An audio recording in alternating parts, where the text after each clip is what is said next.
Evening, boys and girls, and welcome to another edition of the Trinity Tims. I'm joining you from sunny West Kerry, or the west of Ireland is looking good this evening. It's 27 degrees here, so I said I'd do the podcast outside as the house was a bit like a furnace.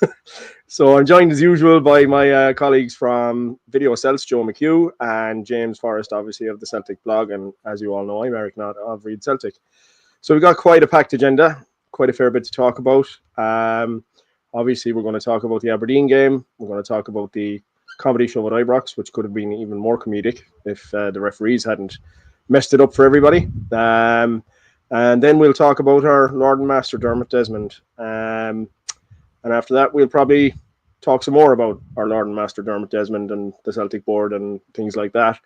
And then we will have a look at next weekend and post some predictions of what we think is going to happen. So, first of all, we'll start with yesterday's game. For me, I guess the result was a good result, 2-0 win in what we expected to be a tough fixture. I thought Aberdeen were ranked rotten. I don't know about you guys. They had one shot on target in the whole game. I think that pretty much speaks for itself. The referee was ranked rotten, which we would have expected anyway. And our front line was not great. I won't say ranked rotten, but not great. And we had to rely on midfield to get our goals. To be fair, which were very good. Fantastic run from Kieran Tierney and ball across for Benjamin Negron to slot in, and then a bit of the spectacular from Rio Hatate, which was a fantastic goal. Even when you look at it from the angle over to the side a bit, the way he put it into the top right corner was beautiful, and went on off the underside of the crossbar. But a good result. Once again, lets our board off the hook because of events elsewhere the previous day. So I'll go over to Joe and I'll ask Joe what his opinion was of yesterday's performance and what he thought of all the happenings up at Pittodrie. It was a good performance. You can only beat what's in front of you. Celtic never gave Aberdeen much of a sniff. A few little bursts here and there, but there's nothing concentrated from Aberdeen. Celtic are in a pretty good condition. They've got 11 starters on the pitch that will win matches, and there's a couple of substitutes there. We know that there is badly lacking options from the wing, and Adam Ida isn't going through the best of form, but there's other players not going through the best of form. I don't think Carter Vickers or Alistair Johnson were particularly fantastic yesterday. A wee bit rusty. Liam Scales misplaced a pass at the start of the second half, midway through the second half. A lot of people jumped on that, but Scales is doing fine. Most of them are doing fine. The team's getting a way to play. The Gren's been integrated in, which is good, but also frustrating because you can actually sign players and have them in the building for pre-season training. After his international duty with Sweden, Negren has been taking part in every day of pre-season training at Celtic. He missed the Queen's Park game, he missed the Cork game, but so did the other international players. And then when he went to Portugal, he was involved in those games. His quietest game so far was St Mirren at home, but that's a guy that was identified, signed, deal sorted. It's not too difficult. It can be done with other players, but for reasons unknown, it doesn't happen at Celtic. We don't know if what the process is. Is Brendan Rodgers involved? How much is he involved? Are the club unable to identify players? Are they identifying players and unable to get a deal with them? Or are players get presented to Brendan Rodgers and he's knocking them back? So we're all just left in the outside guessing at it. Who knows what's going on? It appears as if there is one almighty standoff between Brendan Rodgers and the board. Positions are getting more entrenched. Brendan Rodgers he's lost his tie, a bit like yourself tonight, Eric. He's lost his belt. He's still very much in control of that team. He knows the drill. He knows what's required in the SPFL to succeed. He's getting on with his job the best he can, but it's far from ideal circumstances. But for those 90 plus minutes on the park, the team looks as if they're starting to function. They are still a million miles away from being close to what we would want for a Champions League qualifier. which is 9 days away. That's not going to change. But Rodgers, when he's asked about transfers, he's got a comfort blanket, working with the players to get them the best possible place. Um, I'd be amazed if there's any business done, any worthwhile business done before the European deadline. So the squad that was involved at Aberdeen yesterday, they'll be involved next Wednesday in the Champions League qualifier. And the best we can do is cross our fingers and hope that Brendan Rodgers pulls it off, gets us through. But that squad is thin at the minute. That squad going into the Champions League will not do anywhere near as well as last season. And there could well be a significant knock-on impact on the domestic form. So great, a good win at Aberdeen, 2-0. One well-worked goal, one spectacular goal. But we all know the bigger picture, and I'll pass the bigger picture over to James. Well, yeah, I'm just want to talk about the game. I'm not going to worry about the bigger picture because I'm resigned to the bigger picture being what it is. Rodgers will go at the end of the season. We will dither about in the transfer market for the rest of this window. Then again in January, Rodgers will go at the end of the season and the board will get to run things the way they want to run it. And the way evidently that a lot of your fans want to see it run as well. So, bigger picture. I mean, it's like I'm resigned to it at this point. What I will say is that as long as Rodgers is here, we'll continue to get results. And that was it wasn't a great performance yesterday, but it was a better performance than the week before. And whatever Rodgers has to work with, he will find a way to do it. He always does. But when he does find a way to do it, I don't want to hear any bollocks about how the board backed him or the board supported him or anything like that, because it's perfectly obvious that they're not going to back him. It's perfectly clear that Rodgers is just going to have to soldier on. But the thing about that is that Rodgers is good enough to soldier on. Rodgers is good enough to make it, no matter what crap tools he's gave to work with. Rodgers will find a way to turn the new signings into good players, or at least players that will do a functional job for us, and we'll have enough to get over the line. And part of that, of course, as we'll discuss later on, is that we're up against an absolute shambles. I like the look of Nygren. Nygren is obviously a good player. He's obviously the best piece of business we've done in this window, with the exception of Kieran. But I mean, 7 signings and 2 of them look like they're the kind of calibre that we were looking for. And one cost £2 million and the other one was free. And the only reason we got Kieran was because we've got a long relationship with Kieran, and Kieran's got a long relationship with the club. Nygren is excellent business, so kudos to whoever uncovered him. But the rest of it just meh. That's what you expect. £3 million spent, 25 million sitting in the bank due to the Kuhn fee, the Frimpong sell on, and other wee bits of business that we've done. And they have no intention of spending any more than they need to. So it's got to be a lot of days like Sunday, a lot of potential banana skins that Rodgers will overcome and that the team will overcome. They're acting with the utmost professionalism. I don't know what other people at the club think they're doing. Yeah, no, I'd have to agree with that, James. We did get a glimpse of Shin Yamada yesterday. And apart from one run, I think there wasn't much else really, was there? But again, look, that was his first run out for the team. So obviously, in such a short space of time, you're probably not going to get to see much of what he can or can't do. But I think overall, you're right in what you're saying with regards to Rodgers. Rodgers definitely is the man who's able to get the results that are required. In what we'd consider banana skin type fixtures, which would be definitely a trip to Pataudry, that's definitely a tough fixture. And I kind of said last week that we'll grind out results. It'll be 1-0, 2-0, those kind of results. But I can't see free-flowing, high-scoring games this season unless we get the forward options in that we require. And we're all very skeptical as to whether that's going to happen or not. But one point that we have to discuss in relation to the game yesterday was the performance of our favourite referee, John Beaton.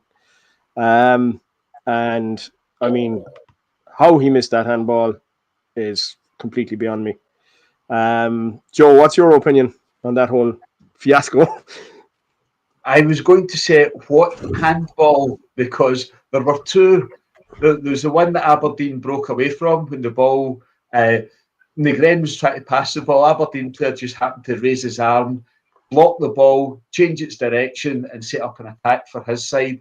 But just before that, there was one where Shinnie fell over on the goal line, went into a sort of crouch position, and kept the ball in play using both arms. I saw, if you're on Twitter at all, get on with Lint, Lint. That guy scrutinises things. If I was Celtic chief executive tomorrow, which will not happen in a million years, Lint would be my first appointment. I would get him on board. I don't know if he'd be head of media, but every single game, I'd get him highlighting some little inconsistencies. But there was a handball with Shinnie. He fell over onto the ball under pressure from Tierney, and Maeda used his arms to stop the ball going any further, and Beaton just bottled out of it. But the handball in the centre circle was incredible. You saw it clearly. Directly in front of it, yeah. There was about 7-8 seconds, maybe 10 seconds of play afterwards where he could have blown his whistle, realised that this could get very serious. This could look very messy. Fortunately, Kasper Schmeichel pulled off a fantastic save. But as I saw someone point out on Twitter, Schmeichel's save meant the ball went out for a corner. If Aberdeen had scored from the corner, they'd have still benefited from that handball. I think that Beaton did, as most referees do, two wrongs make a right. When that corner came in, it was overhit, and he blew for some non-existent free kick to Celtic to get himself out of jail. But it sums him up. It sums up refereeing. It sums up Celtic. There's no comment about it. I mean, it's outrageous. If Beaton was left out of matches this weekend, he'd be £1,000 down.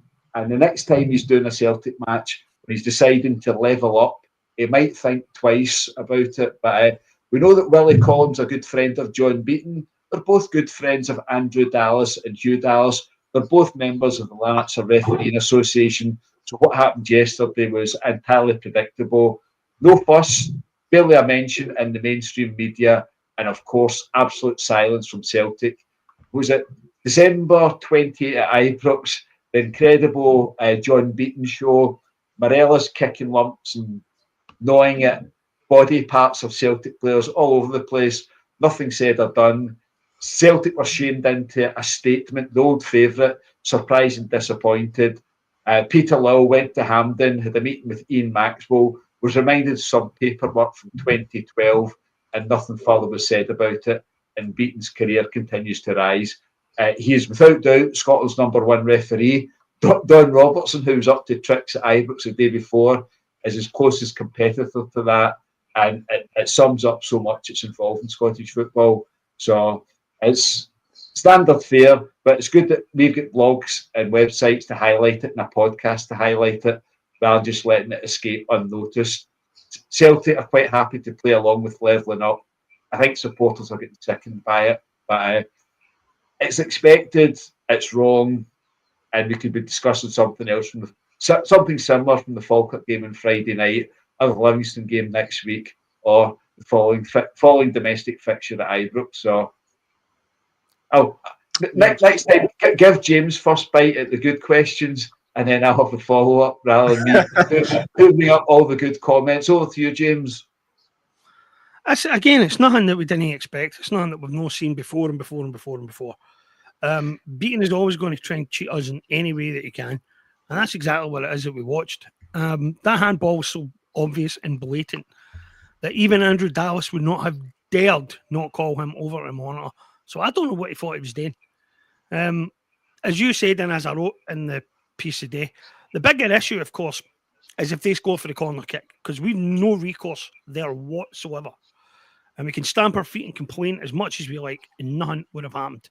It would have made no difference. Colin probably wouldn't even have covered it on his wee fucking TV show. Wee explanations of why it was technically within the rules or whatever the hell excuse he was going to make. The club apparently likes it like this. It must like it like this, and it would do something about it. You know what I mean? That's the problem. We're going to wait until there's an absolute calamity inflicted on us by one of these decisions, and then we'll complain, and then we'll do the usual. And we've asked questions before, and we've made our dealings known behind the scenes and all that. What everybody needs here is for clubs to stop taking this nonsense lying down and just come out and make a public declaration that it's not good enough and that we're not going to settle for it anymore. But we've been saying that for years. All 3 years have been writing that for years. All 3 years knew there would be a number of contentious decisions in the game when beating was announced as a ref, and we all wrote about it in the run-up to the game. We all predicted how Aberdeen would treat us, that we would get roughhoused Stafford Park. And the fact that we picked up more bookings than they did yesterday just sums up how ludicrous the whole thing is. But that handball incident was a shocker. It was a genuine shocker. Because if that ends in a goal, there's no way it can stand. And beating then at least has to explain it. But if the corner kick leads to go, then the SFA gets off the hook. It's shocking. It's just absolutely shocking. It is. But obviously, as we kind of alluded to at the start of the pod this evening, that wasn't the only incident this weekend, as we know, or they weren't the only incidents this weekend, as we know. The previous evening at Ibrox, there was some even worse decisions made. Number one being the 7 minutes that were added on, which God knows where they came from. And number two, obviously, the penalty call. And when Desser scored that goal, I genuinely, even though, look, the replays showed conclusively that it was offside, but I genuinely thought that they would try and find a way to stand, considering what they had done up to that point to Aidan about the Ibrox side. It was off the scale. And that obviously is Don Robertson. And we all know Don Robertson has previous for that kind of behaviour as well. And the reality is there's no way that was a penalty. There is no way that was a penalty. It was a coming together at most, and the Ibrox player made the most of it. And you could see quite clearly by the body language of the Dundee player, he knew he hadn't done anything. He was pretty certain he hadn't done anything out of the way. And the fact that they were given a penalty and they got a point, which they didn't deserve, it was farcical. I mean, you wrote about it today, James, and you went into good detail on it, but it's blatantly obvious this early on in the season. We're only 2 games in, and the referees are already centre stage. So what's your take on that, James? I mean, it is farcical, isn't it? Yeah, it's farcical. It's farcical that we're still allowing it. It's farcical that any club still allows it. I was hoping that Stephen Presler would make a big deal about it, and he didn't. Instead, he was very, how shall we say it, very restrained. He focused on congratulating his players and talking about how well they did. But he also pointed out, of course, that if you're a possible relegation candidate at the end of the season, you need 3 points for a game like that. A game where you're leading for a good chunk of the match and you're going into the final minutes. So you need the 3 points. You can't afford to drop 2 points if you think you're going to be battling at the end of the season to stay in the league. And they should have been stamping their feet over that because they were denied a win. That's the long and short of it. The only way that mob were going to score was a penalty kick. The only way they were going to legitimately put the ball in the net was a penalty. And as soon as the 7 minutes got declared, that's what everybody was waiting for. I think every single one who's sitting in front of it were waiting on the penalty. It wasn't even a surprise when it came. It was a shocking decision, but it was not a surprise. Everyone is expected. Everyone was just watching the clock saying, right, well, here we go now then. Here we go now. First opportunity to get the good point in the spot. They did that. Hey, the officials did their bit. They did their bit. There's no way they could have allowed the goal at the end, but they did their bit. And Dundee should be raging about it, and they're not. And again, this is part of the problem. We allow this.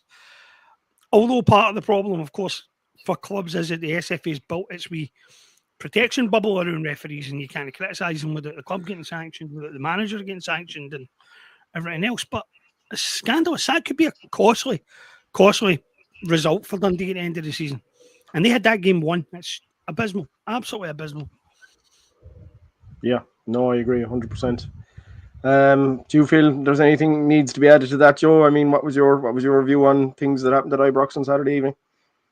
It was great eventually, but we did have 20, 30 seconds of panic and despair in between Dessers putting the ball in the net and realising there seems something fishy about it, but players can be moving forwards, moving backwards, and it can be borderline. But there is absolutely no excuse for Ross McLeod, who was the assistant referee. He was in the Douglas Ross position in front of the main stand at Ibrox. He was looking along the 18-yard line. Dessers was the best part of a yard offside, and if the assistant referee puts his flag up once the ball's went in the net, then we know there's going to be a VAR check, but I think there's going to be a strong suspicion there and then that it was offside. But Ross McLeod got carried away in the moment. Ross McLeod, probably with a good few friends behind him in the enclosure or in the main stand, and he just couldn't bring himself to put the flag up. So it was Matthew McDermott, who was involved in a lot of nonsense last season. He was on VAR. He watched it again, and there was nothing they could do about it. Just like the Dundee goal. The Dundee goal was marginal, but it wasn't offside. I don't think they got lines to show it. But when James is pointing about clubs, Celtic are the club that's most affected, the club that's most handicapped, and they are very, very happy to go along with us. Who knows how many points it's worth at the end of the season, but it's a significant factor in levelling up, making Scottish football more competitive. Dundee suffered this weekend. Other clubs will suffer, and if Celtic are not going to complain about it, why the hell should Dundee bother about it? Most clubs will be on the end of some wrong decisions.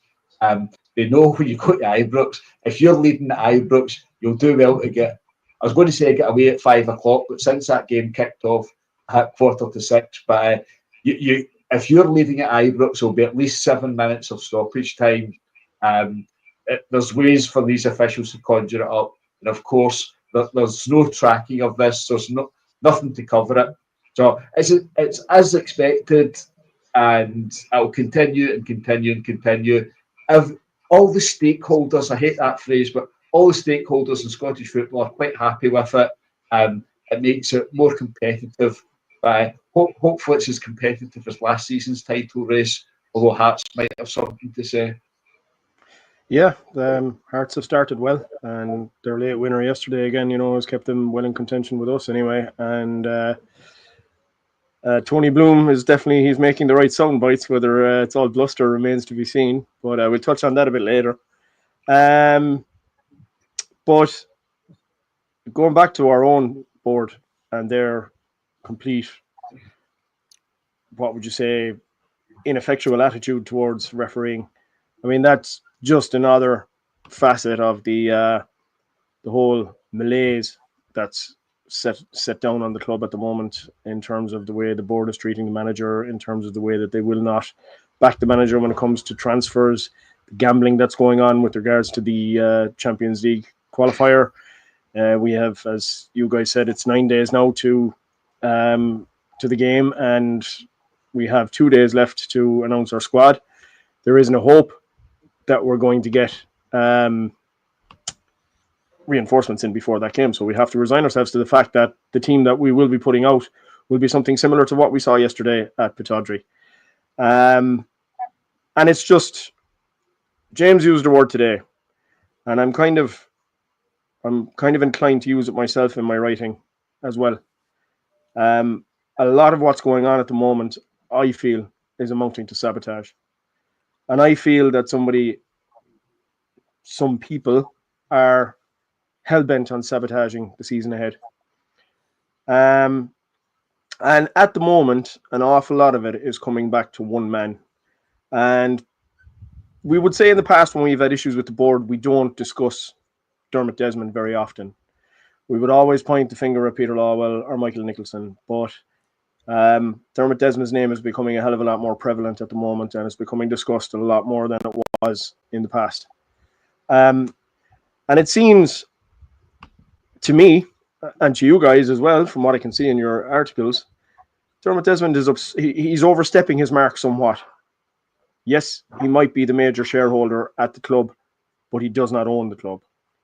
And the issue at the moment is that he is acting like he owns Celtic, and that Celtic is his plaything to do with what he wishes. And without putting too fine a point on it, fuck the paying customer. If I want to give him the two fingers, I'll give him the two fingers. And if they decide that they're going to protest against the club, I'll still give them the two fingers. Just like I did in 2020 when we all knew that Neil Lennon was past his sell-by date, and Dermot Desmond kept him in place for another 3 months and absolutely killed any chance we had whatsoever that season by doing so. So I'll start with you, James. What is Dermot Desmond's end game here? What is he trying to achieve at Celtic at the moment by behaving in the way that he's behaving?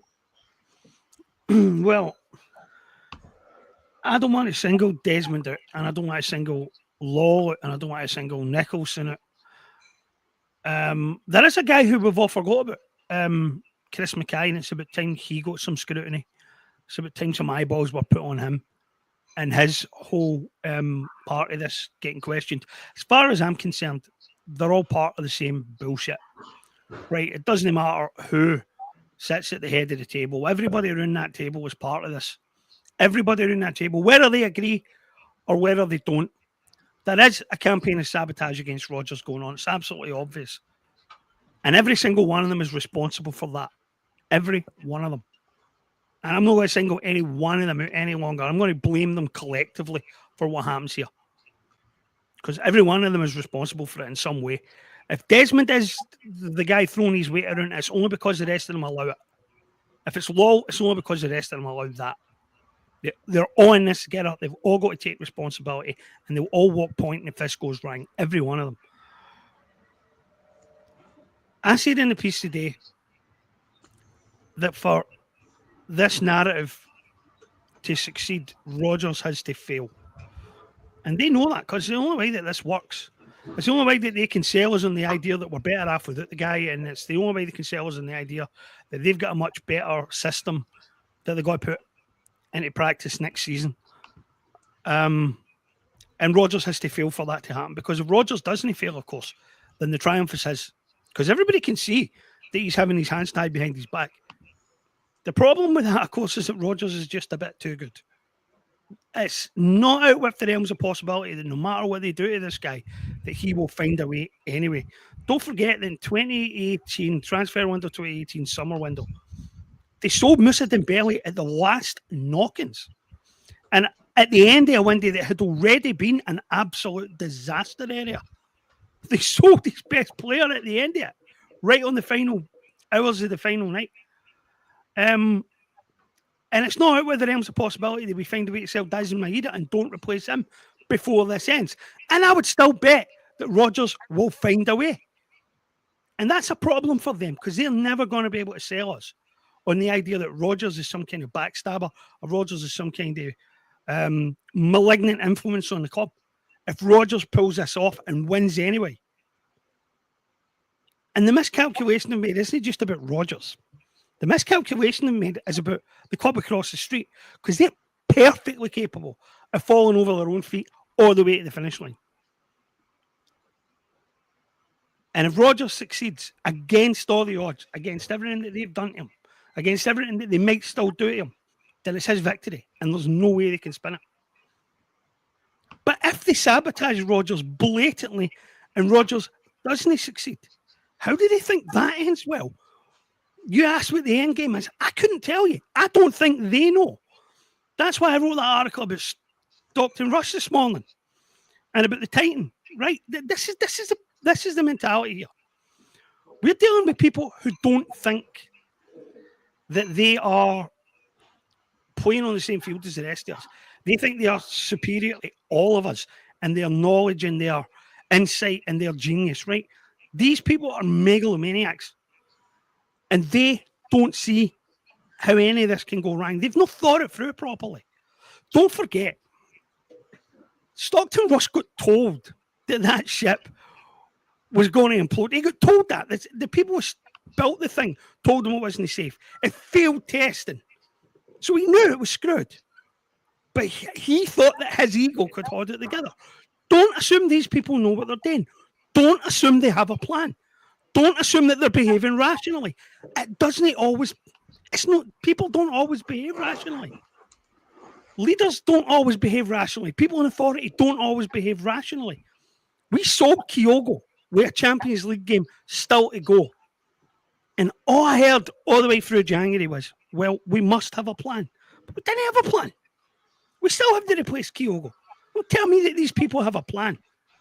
They haven't fought this for longer than 5 minutes. Whatever wee petty grudges that are on their minds or whatever it is that's going on inside Celtic Park right now. Do not blind yourself to the idea as part of some grand strategy. It isn't. These people don't know what they're doing. They don't know. But they think they're smart enough to figure it out, and I don't think they are. We're in a lot of trouble here. We could be in a lot of trouble. If the club across the city had its act together even a bit, I would be worried about this season, really genuinely concerned about it. I'm already very concerned about what next season's got in store for us, and God knows how long after that, because these people are determined to put us through their little experiment. And we are going there whether we like it or not. That's why I'm resigned to it. This window will end the way it's went so far, as an absolute farce. And there's a section of support that will be perfectly happy with it, as long as we can stay one step ahead of a team that keeps falling out of the same feet. That's fair enough. Europe, we're going to get absolutely done. We're going to get battered and humiliated, and it's going to be painful to watch, and it's going to strip your reputation to the bone. It's going to make it harder to qualify in years to come. But still, the board will have its way here. It will get what it wants, and it will get to conduct its wee science experiment next season and beyond. And I don't see how it ends well. I don't see how it ends well. For people like us who can see this absolutely clearly and see what is going on, we'll still be here. We'll still be shouting the ball, and we'll still be making our case, right?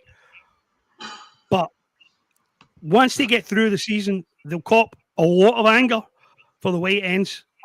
If it ends with Rodgers walking out as a winner or whatever, they will cop the flack for not supporting them.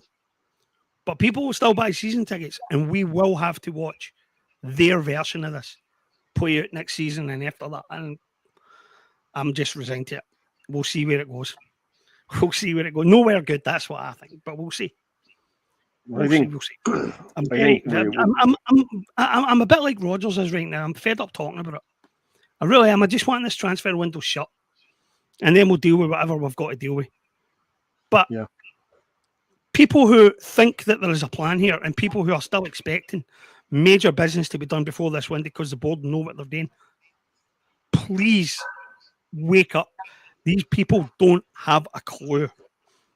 But they're just egotistical enough to think that this will all work out, and I wouldn't bet on that. Yep. Joe, you're always the optimistic guy on the show. Look, glass half full. But look, I suppose James alluded earlier on to the 2018 transfer window and what we did in the 28 transfer window, and that, the possible sale of Maeda at the end of this window should come as no shock to anybody because of the way that we did, of what we did in the 2018 window and let Moussa Dembele go at the last knockings, which was crazy. I mean, it was crazy, and it still handicapped us. But at the same time, Brendan Rodgers did exactly what he's doing at the moment. He still brought the team on. He still had them, even when he did leave to go to Leicester in 2019, he still had the team in a dominant position, and he still had them in a position for Neil Lennon to take them on to do the treble. So the reality is, yes, Brendan Rodgers is the glue holding this whole mess together. They seem hell-bent on getting rid of that glue and running down the road where they want to do their own experiment. And so I'll ask you, Joe, in your mind, what is their, we won't say end game, but what's their plan? The plan is to make sure any credit for Celtic's current successes should not go to Brendan Rodgers. That's just, it's not on.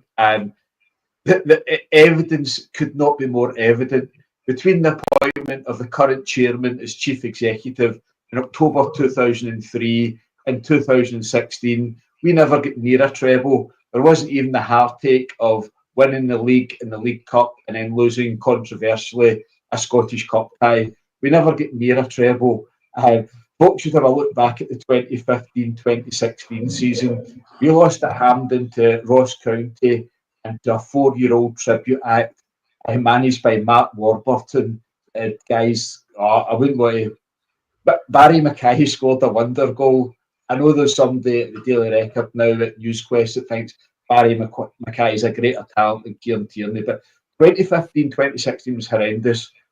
Large parts of Celtic Park were closed down. Week by week, folk with season tickets weren't going to matches. The Europa League was horrific. We lost home and away to Molde, etc., etc., etc. And then abracadabra, I'll tell you when. It was the 20th of May, 2016, a Friday afternoon. Brendan Rodgers was appointed. He spooked them that much. Andy Halliday and Tav had a nightmare against Hibs the next day. Hibs won the Scottish Cup for the first time in over 100 years. And the appointment of Brendan Rodgers completely transformed Celtic.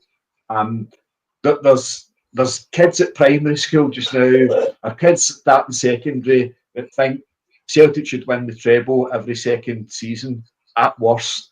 There's kids at school that have known more Celtic trebles than guys that watch the great Jock Stein teams, watch the Martin O'Neill teams, and there was 3 trebles between 1960 and 2016, 3 trebles.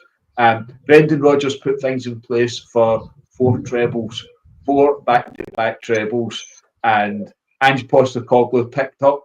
You get two trophies his first season, 3 in his third, by these people, and I think we can nail down one person in particular.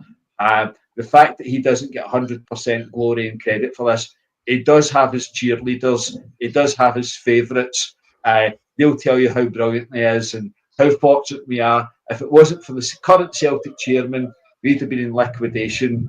We were in the roads to ruins, and his brave decision-making avoided all that. Absolute nonsense. So that's a little part of it. Clearly, that guy wants the credit. Every now and then you'll get somebody saying that Celtic have won 34, Celtic have won 36 trophies since he became chief executive in 2003. But as you pointed out the other week, Eric, Bob Kelly did not win the European Cup. Jock Stein won the European Cup. On the subject of Dermot Desmond, I don't think he's remotely interested. No interest whatsoever. I don't think he's calling the shots. I don't think he's halting things. I don't think there's bids for players sitting in his entry and he just wakes up on the 30th of August and decides to do things. That story was put about by the current chairman's favourite podcaster. He was on board. He did a shared podcast. There was 2 podcasts got together, and the idea was put out that Dermot Desmond is involved in everything. Dermot Desmond's causing a halt to everything. If you get a signing for under 3 million, fair enough. Anything more than 3 million, you need to wait a month for Dermot Desmond to approve it. Absolute nonsense. Dermot Desmond has barely shown any interest in Celtic. As long as Celtic are solvent, Dermot Desmond's fine. His biggest concern is the fairways and the pin positions at his favourite golf course tomorrow. He's not interested. As long as Celtic are solvent, if the noise levels get too high, such as during the 2021 lockdown season, he'll get involved reluctantly. He'll bang some heads together and finally make some decisions. But there is one guy behind it all. Nicholson's involved in it. Mackay's involved in it. But they were both appointed. They get their Celtic jobs under the current chairman when he was chief executive. That's where everything's coming from. He's got 4 or 5 prominent messengers, and when they drop some story out there, various others will get on board with it, pretend that they're also in the know, and they'll repeat that same story. So I think we're wise enough to look out for these things, spot the source of these ideas, but other people just take it at surface level and take it for read that, oh, it's all Dermot Desmond's fault just now. It's not Dermot Desmond's fault. There's other guys that hands-on. They've appointed everyone inside Celtic Park. I've seen a few comments about Actom. I was listening last week. There seems to be some folk that thinks there's got to be some organised action that's taken universally by all supporters. No chance. That's not happening. If you want to buy Adidas kit every day of the week, Celtic will let you, but it's not compulsory. I think I mentioned it last week, the week before. Each individual supporter can do their own thing. You do not need to buy every piece of kit that comes out. You don't need to buy a Paradise Windfall ticket to help the Celtic youth team. The Celtic youth team needs a lot of help, a lot more help than a £2 Windfall ticket. You don't need to buy pies. You don't need to buy that's a John Brown line there. Each individual support can do what they like. You don't need to buy a cup.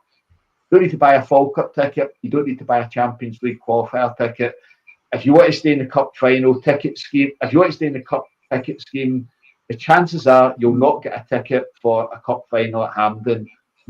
A good chunk of them will go to £300 hospitality packages. So I'll defend Axon there. It's not their place to decide policy for all Celtic fans. Each guy can decide individually. If they think things are great, rush over and buy some more Adidas kit. I'm sure there'll be some great stuff coming out this week. If you're a wee bit hacked off, don't buy it. And there's other things that you can refuse to buy. Now, I think we know the source of most of the issues at the club. Our best ever 2 transfer windows were summer 21 and January 22. And guess what? There was no one of his surname anywhere near the club. He was lurking in the background, but I think we're mostly aligned in that. There's a few differences. Others might think that Dermot Desmond's involved. I don't think he's involved at all. So there's my soapbox view in that one. Can I pick up on some of the points that I've been reading along the bottom? First, anybody who thinks that Joe McHugh is a plant to disrupt Celtic is a fucking moron of the first rate. A moron of the first rate. Dave C. And let me say something else to you. You're saying that it doesn't make sense. The board is trying to sabotage Rodgers. That doesn't make sense. So let me go back again to what I was saying. If you watch the opening to the Netflix documentary What Happened to the Titan, Stockton Rush himself was in that submersible at the bottom of the freaking ocean. And he could hear the threads snapping. So it wasn't even that the scientists told him it would break, that his experts told him it would break. He sat there at the bottom and listened to the sound of it breaking and still went back down there on another trip with tourists. That doesn't make sense. The world doesn't make sense. People do things every day that don't make sense. Stop looking for sense. Stop looking for a pattern that makes sense. Sometimes it just doesn't make sense. The piece I wrote the day, which we were talking about earlier, the other one I wrote a day about this, I was talking about the 2 Arab American organizations, the political organizations that always endorse a Democrat, They refused to endorse Biden because of Gaza. Fair enough, right? Fair enough. So Harris gets the nomination after Biden steps down. They have a meeting where they tell her, we're not going to endorse you either. We're going to sit and we're going to wait. So at that point, the senior Democratic strategists say to them, how do you think this ends? How do you think this goes? If she wins, she doesn't need you. You'll never be at the table again. You'll be blanked out completely. None of your issues will ever get talked about. None of you will ever be welcome in the White House. If he wins, you're fucked. Absolutely screwed. And the people you represent are absolutely screwed. They nominated Trump. They endorsed Donald Trump. And that went just about as well as you might think. The world does not have to make sense. People in senior organizations, allegedly smart people, do stupid things all the time. All the time. Some of them are driven by ego. Some of them are driven by money. Some of them are driven by, you don't know why people are going to do irrational things. I think the board of directors is deliberately trying to sabotage Brendan Rodgers. Of course I do. Of course I do. There's enough evidence out there. They've been doing it for many, many, many months. And you have to be blind not to see it when you look at it properly. Don't make the mental block that it doesn't make sense. It makes perfect sense when you think about who these people are and what drives them. It makes perfect sense. There are people who never wanted him there in the first place. There are people who won't mourn if he leaves tomorrow. And there were people on social media the other week who were saying to me, if Rodgers is so pissed off, Rodgers should just walk. But that plays into their hands. That's exactly what they want. Yes, madness. The whole world is run on madness, in case you haven't noticed. The fucking fat orange guy sitting in the White House. Brexit, the Russian invasion of Ukraine, what's happening in Gaza, the world's a bit mad. Maybe you've missed it. Doesn't have to make sense. Yep. And I can't argue with your points there, James. It doesn't make sense. The world doesn't have to make sense. But for all three of us, what Celtic or what's happening in Celtic at the moment and what the Celtic board is doing makes perfect sense, because the patterns have been there for so long and you're blind if you don't see them. And we have seen these patterns time out of number. And when this summer window started, we all said this to us is a deja vu of 2018 because of what happened in 2018. And look, 2018 wouldn't be in such sharp contrast as it is now if we weren't seeing what we feel is a repeat of 2018. And this to me is a repeat and could end up being worse than 2018. Only time will tell. The next 3 weeks will tell us whether it will end up being worse than 2018. But the only reason he's still here, mate, is he made a promise to us that he wouldn't quit. Exactly. If he hadn't made that promise to the fans, he would have walked already. Yeah, and the point I want to make on that is I wrote an article recently enough there where I said, Brendan alluded to the Trinity, or not the Holy Trinity in his first season. I talked about that a little bit last week, and I'll just talk about it again this week. He said the Holy Trinity of the fans, the management team, and the players was unbreakable in his first season in 2016-17. And while there is an element of our fan base at the moment that doesn't necessarily agree with Brendan Rodgers and still kind of holds a grudge over what happened in 2019 and the way he walked out in 2019, I think a lot of us who are at this point in time are sensible to know the reasons behind it and why he was driven to doing it. So I can set that aside. I was angry at the time, James. You'll always admit that you were angry. But you regret that. Yeah, you regret that anger. That's the only thing I've ever regretted. Right? Yeah, and I regret that anger as well, because I understand it better now than I understood it then.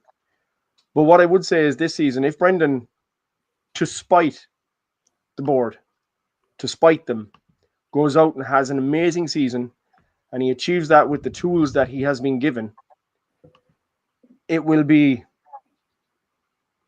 I firmly believe that if he walks out the door at the end of this season with his head held high, delivering the maximum of what he can deliver, and the fan base wakes up and realizes how good they had it under him when he walks out that door and he's replaced by somebody like, as we said, Sean Maloney or some sort of project manager that they have in mind to do their bidding and to be a yes man. I just get the feeling that might be the straw that breaks the camel's back with the fan base. That a lot of people will wake up. I don't know about you guys, but I feel that a lot of people are already starting to wake up. A lot of people are starting to see this farce for what it is. And a lot of people are starting to question it. And those who are trying to turn a blind eye to it are doing it now out of desperation, because they don't want to face the reality of what's going on. They just don't want to face that reality. Because to face that reality would be to admit, where they keep saying that these guys know what they're doing, it would be to admit that they now realize that these guys don't actually have a fucking clue of what they're doing. And they'll keep fighting and arguing this to save face. But we're all going to know in 3 weeks exactly where we stand in all of this.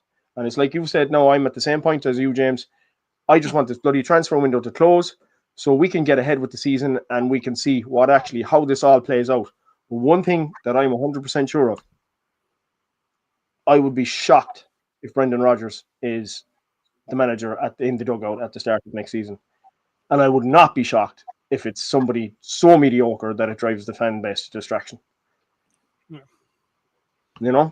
So I asked the question there about whether Rodgers was right to walk away the first time. Rodgers was absolutely right to walk away the first time. The problem was that Rodgers' timing absolutely sucked. It was awful. And Rodgers should have thought it through a bit more. I think Rodgers had been pushed to the point where he didn't want to spend another day inside Celtic Park. To be honest, I think that's what happened. I know this from personal experience, that the relationship between him and Law had completely imploded. There was nothing left of it. I don't even think it would have been civil by that time. And that was only in August that year after the John McGinn fiasco. And then he got insulted again in the January window when they signed players without his consent and not even the guys that he wanted. Rodgers just couldn't stomach any more of it. But Rodgers, in his rush to get out, missed an obvious problem. And that was that the board and its acolytes could spin it to blame him for it and make out that he'd stabbed the club in the back. The timing was awful. If he'd have gone at the end of that season, nobody would have complained. Nobody would have had anything to say about it because we all knew what was going on. 90% of us knew what was going on. Right? I mean, as Celtic fans, we watched that summer transfer window and the absolute disgrace that it was. And it was an insult to Rodgers. The whole thing was an insult to Rodgers. John McGinn was the guy who wanted, and he got Joseph Malumba weeks later on a free transfer. Guy had been out of contract since the window opened. Right? And that's who he got as his midfield player. I mean, that was an insult to Rodgers, and we all know it was an insult to him. You know, people who don't think that they would sabotage Rodgers this time, well, they did it the last time. That's blatantly what happened. And we could all see what happened. And Rodgers somehow still had enough about him to take us to another League Cup and having us fighting in the league, and then we had a good shout at winning it.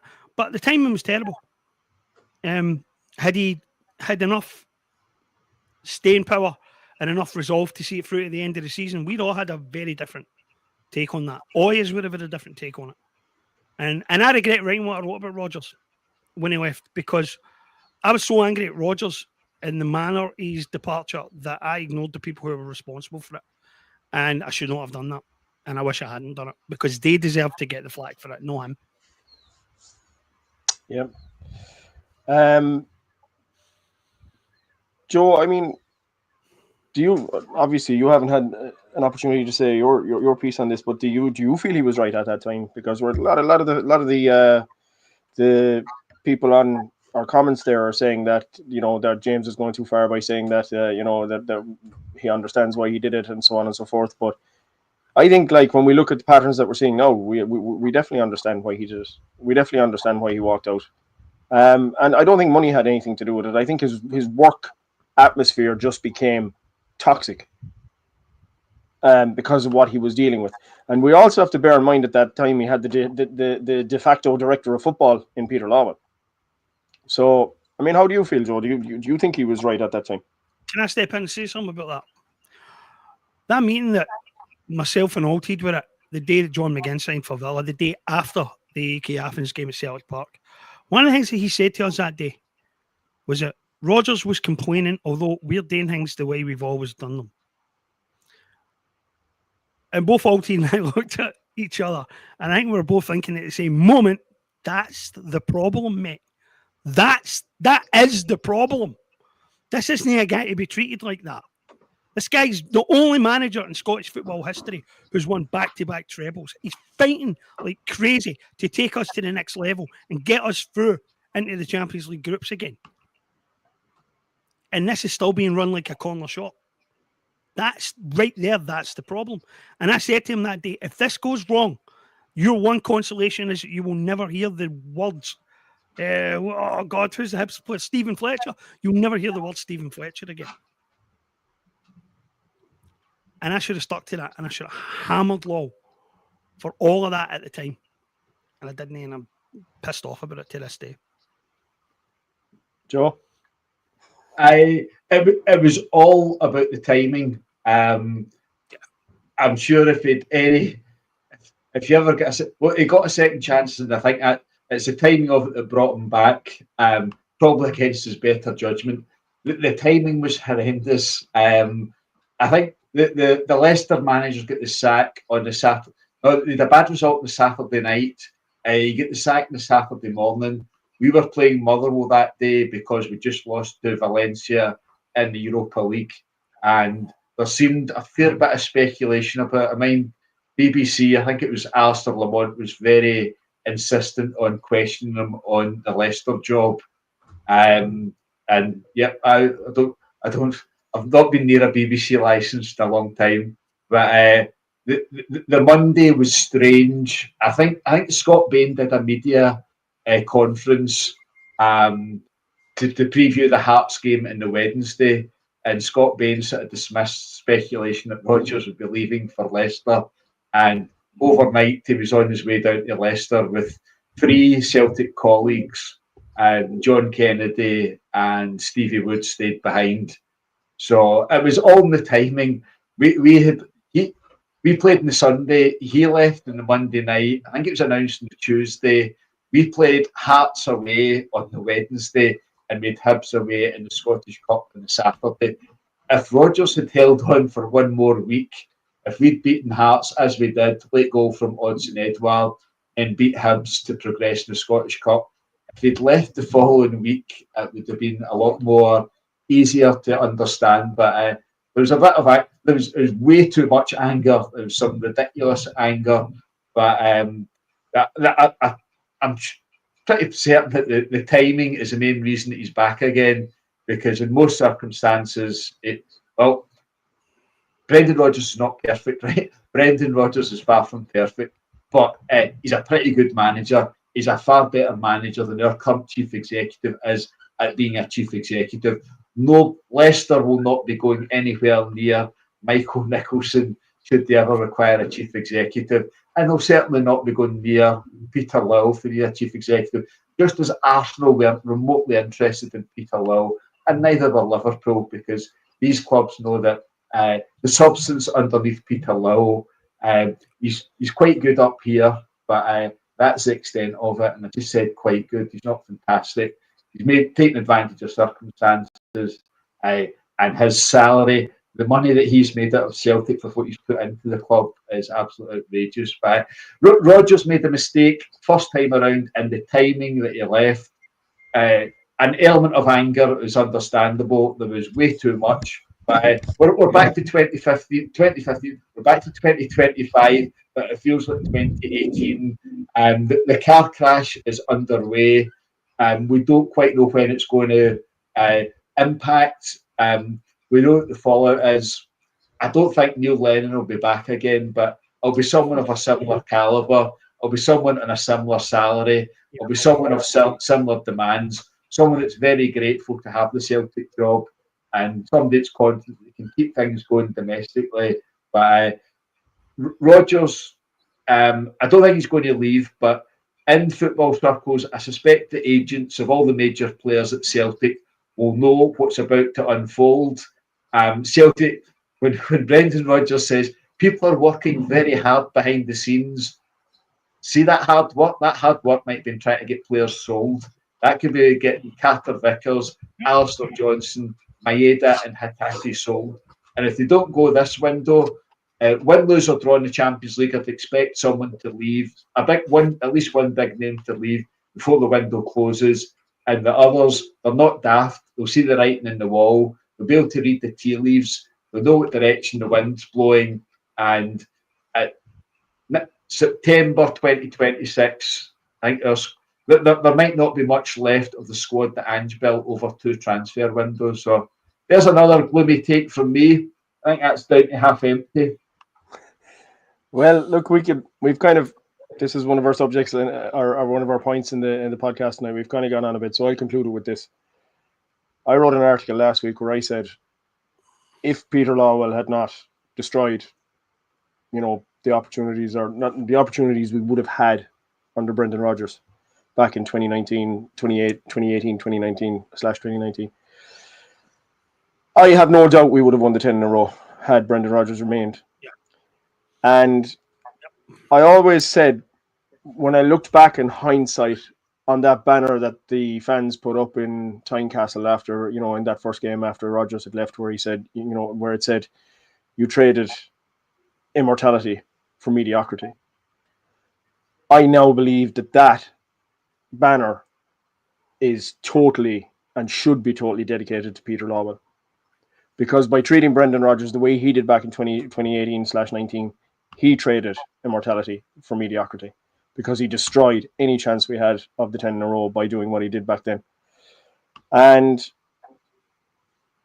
I just feel that we're seeing very much the same again this time around. But I believe that whatever way it ends, Brendan Rodgers will be the man who walks out with his head held high, and his legacy will be far, far better, and we'll be a far, far better club for in terms of what we'll have won trophies wise. I think this season he's going to leave a fantastic legacy if he does leave. So we'll move on. We have a couple of small points left to make or to talk about, and one of the ones that I wanted to talk about was the boasts that Tony Bloom made last week. So I'll start with Joe on this one. Joe, do you think Tony Bloom is a creditable threat? Do you think that we should be taking him seriously? And do you think that, based on the start that Hearts have had, is it going to be one of your usual, similar to what Aberdeen did last season? They'll start well and they'll just fall away, same as always, and it'll just be back to the same old, or do they have a real smart guy with his Star Lizard system and all the rest of it? Is he actually going to invest properly in the club, and is he going to drive them forward? Because he believes he's here to take the Scottish Premiership by storm. He believes he's here to dislodge us and the Ibrox side. So what's your take on him? Is he just all bluster and bravado, or is he a guy to be taken seriously? And when you consider what he did at Brighton and Hove Albion, you have to feel to some degree he has to be taken seriously. Brighton and USG. USG is a decent example. All you need to do is be competent to be fairly successful in Scotland. Over the last few years, Hearts and Aberdeen have been trading third place, followed by an incredible fall into the bottom half. Finishing third place almost guaranteed European group stage football. The squads are short, and the managers get sacked before 6, 7, 8 months into the new season. So Hearts won't have European football. Derek McInnes is a competent manager.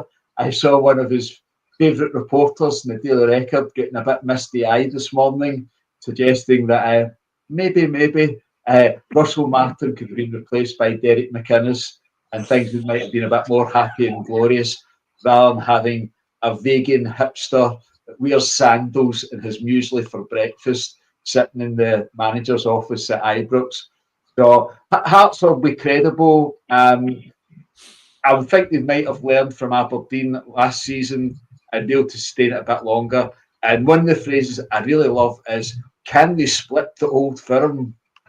What that really means, what they won't say is, can they finish above the 2012 tribute act to Ibrox and the closest challengers to Celtic?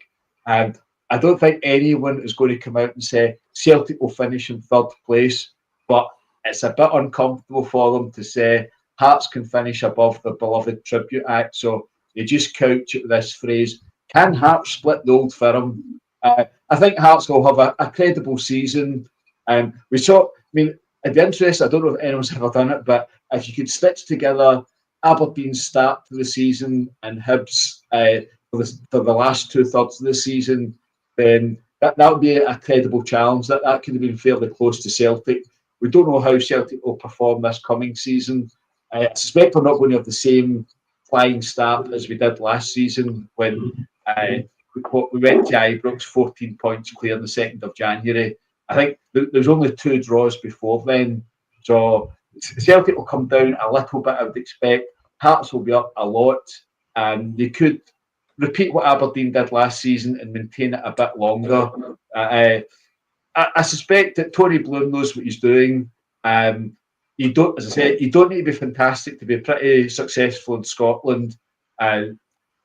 If you finish third, you'd like to finish bottom 6 the following season. So I would expect Hearts to sustain that. If they can finish second this season, if they can have 2 successive seasons playing in European group stage football, but that is far from guaranteed. Our coefficient going down the pan. Cyprus is catching up with Scotland rapidly. So there's quite a few variables there, but I think Hearts will be an and they'll be better than Aberdeen last season. They'll be better than previous Hearts side, and there'll be other things that come into play to see how close they do get to Celtic, not how close they get to splitting the Old Firm, whatever the hell that is. Over to you, James, for some non-political comments on Tony Bloom. It's weird there because I was just going to launch into a big political comment about Tony Bloom. No, I don't know how to feel about Tony Bloom. I'm going to be honest with you. Anything that makes our domestic competition a little bit better and a little bit sharper is obviously perhaps going to be good for us.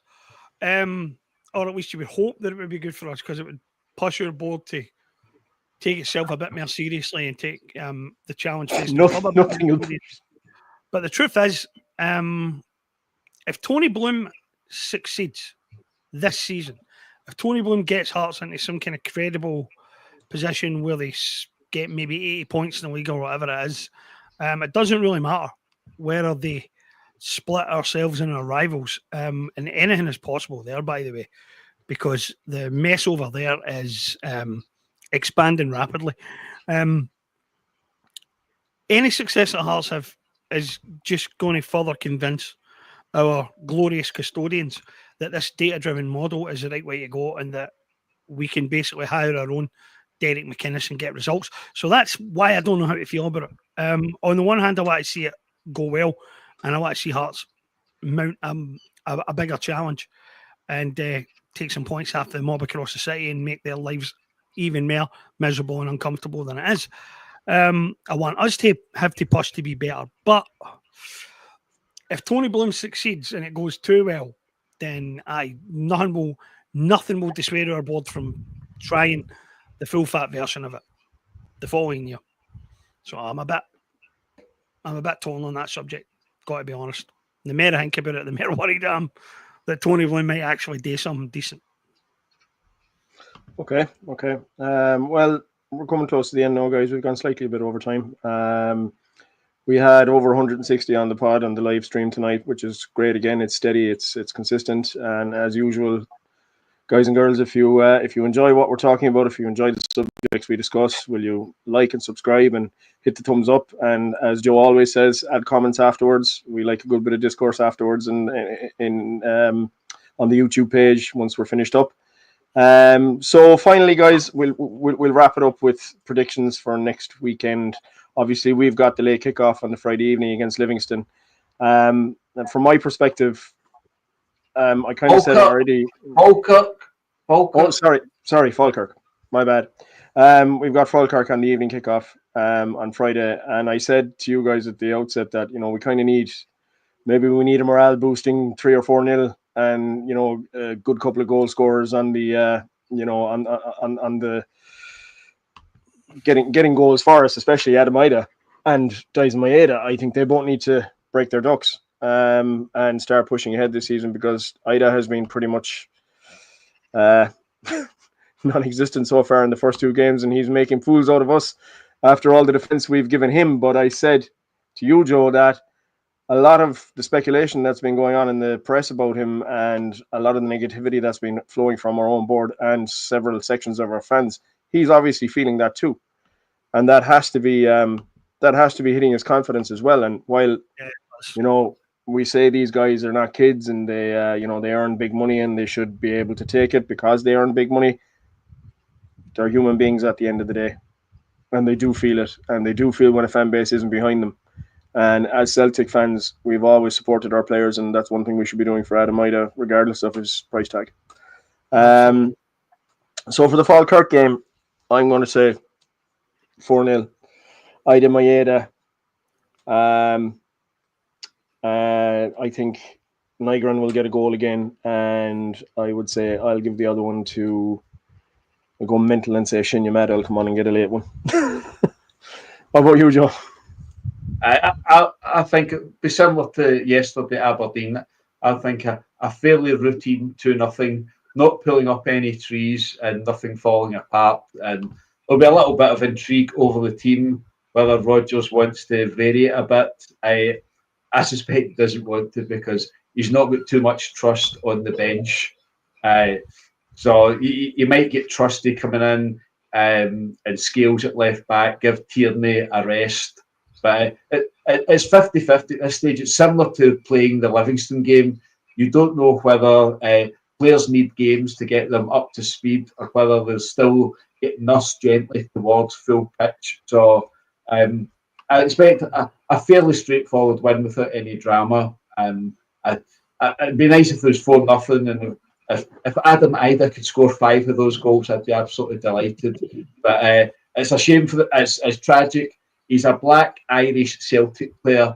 It's one of the worst combinations you can possibly get in Scotland, and there's plenty of Celtic supporters that have taken the bait. They've seen a target painted in his back, and they're happy to pile on. So if anyone knows Adam, wish him all the best. He's given us some fantastic moments in the short time at Celtic. The 2024 Scottish Cup final, the 2024 SPFL title, they wouldn't have happened without Adam Ida, but that doesn't suit some people.